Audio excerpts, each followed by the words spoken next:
بسم اللہ الرحمن الرحیم۔ سورۃ یوسف کی ایک آیت کا وظیفہ ہر قسم کی حاجت پوری ہوگی، چاہے وہ اولاد کی ہو، چاہے وہ رزق کی ہو، یا نوکری کی ہو، یا نوکری کو بحال کرنے کی ہو۔ اگر آپ بے روزگار ہیں، آپ اچھی نوکری کی تلاش میں ہیں، تو سورۃ یوسف کی اس آیت کا عمل انشاءاللہ تعالیٰ آپ کی تمام مشکلات حل ہوں گی۔ سورۃ یوسف میں اللہ تعالیٰ کے نبی حضرت یوسف علیہ السلام کا قصہ موجود ہے، اور اس قصے کو اللہ تعالیٰ نے احسن القصص اس سورت میں بتایا گیا ہے کہ کیسے حضرت یوسف علیہ السلام کو بھائیوں نے کنویں میں ڈالا، اللہ تعالیٰ نے انہیں کنویں سے نکال کر بادشاہ بنا دیا۔ پھر عزیز مصر کے ساتھ پیش آنے والے معاملات بھی اس سورت کا حصہ ہیں۔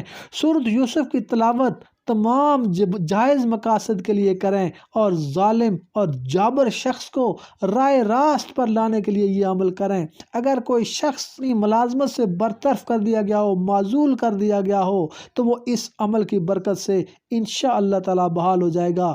یہ عمل کر کے آپ کسی بھی ظالم اور جابر حکمران کے پاس جائیں تو وہ انشاءاللہ تعالیٰ آپ کے ساتھ عزت اور مہربانی سے پیش آئے گا۔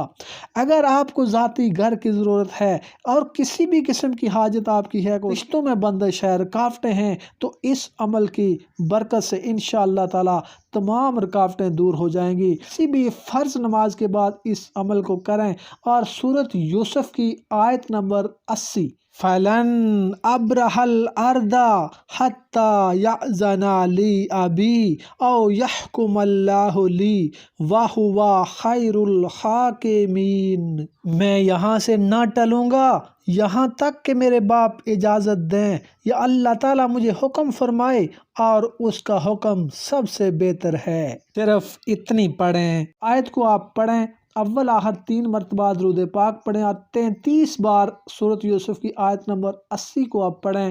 انشاءاللہ تعالیٰ اس عمل کی برکت سے اللہ تعالیٰ آپ کی تمام حاجتوں کو پورا فرمائے گا۔